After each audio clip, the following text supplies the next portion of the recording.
Là, on va parler du plus important des challenges durant ce confinement. C'est de te protéger, toi, tes proches et nous tous en restant chez toi.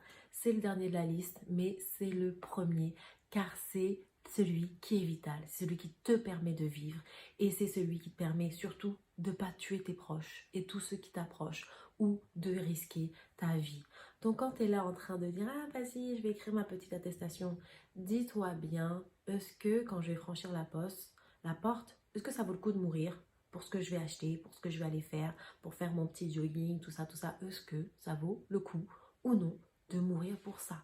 Donc bien sûr, si tu vois que ton congélateur, ton frigo se vide, que tu as besoin de nourriture, voilà, très important pour tes enfants et que vous n'avez pas fait les courses depuis une semaine, 10 jours, bien sûr, on y va, on fait cette sortie. Après, il faut être équilibré. On limite ces sorties, mais on n'a pas besoin de faire des stocks de pâtes et de PQ pour 2030, d'accord? Donc soyons équilibrés, soyons responsables, mais sache qu'à chaque fois que tu franchis cette porte, c'est un passeport pour la mort que tu risques. Donc prends-y conscience.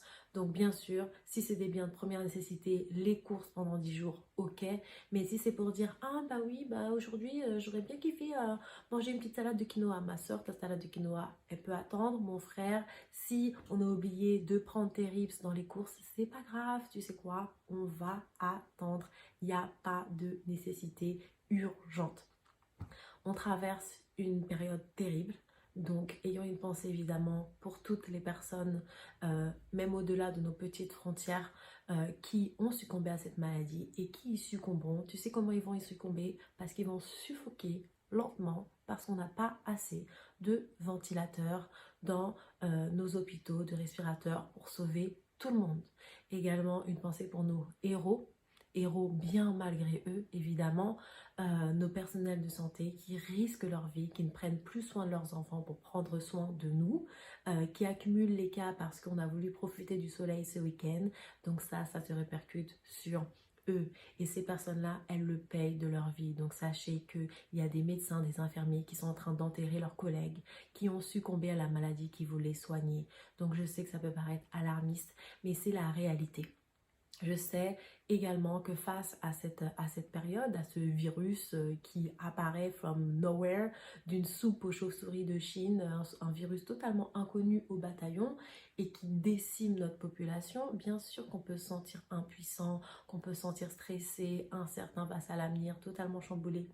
Mais la réalité, c'est qu'on n'est pas impuissant. La vérité vraie, c'est qu'on n'est pas impuissant.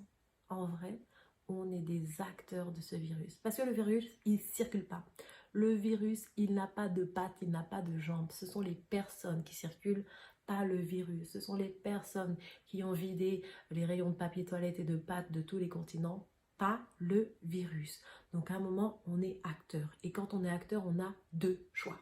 Soit on fait partie du problème, ou soit on fait partie de la solution. Les choses sont très simples, donc prenons nos responsabilités. Et faire partie de la solution, mais c'est tellement simple. Avant, rappelle-toi les guerres classiques, nos aïeux, nos anciens, ils devaient prendre les armes quand on leur disait nous sommes en guerre. Le nous sommes en guerre, c'était pas reste chez toi dans ton canapé tranquille. C'était prends les armes, enterre-toi dans des tranchées, oublie totalement ta vie, regarde la mort en face et tue des personnes chaque jour. Ça, c'était la guerre. Aujourd'hui, la guerre, c'est poser nos petites fesses tranquillement sur nos canapés, manger tranquillement, regarder ta petite télé, lire ton petit livre. Donc franchement, faire partie de la solution, c'est pas compliqué. Ah mais oui, moi j'ai pas de balcon, donc tu vois, je vais sortir prendre l'air. Non. Si je te dis, soit tu prends l'air, soit tu meurs, tu vas choisir tranquillement de rester chez toi. Donc prends conscience de tes choix parce que c'est vraiment dangereux. Et plus on est sérieux par rapport à cette période, plus on va s'en sortir vite. Et on sait déjà que notre président va bientôt reprendre la parole pour nous dire « Ah bon, les 15 jours, c'est une période d'essai, on recommence les gars. » Donc, pour éviter voilà, ces renouvellements de contrats dont on n'a pas envie, faisons les choses bien. J'ai également une pensée pour toutes ces personnes pour qui le confinement c'est un cauchemar. pour toutes ces femmes et ces enfants qui sont enfermés avec des proches violents, des proches déséquilibrés. Donc pensons à eux. Nous, toi qui regardes cette vidéo, tu as la chance d'être en vie. Tu as le privilège de vivre ce confinement en paix, de transformer cette adversité en une opportunité d'être en paix, de vivre, de changer. Donc profites-en et saisis-la. Partage avec moi le hashtag Je choisis la vie et allons au plus vite pour vaincre cette épidémie, pour reprendre nos vies.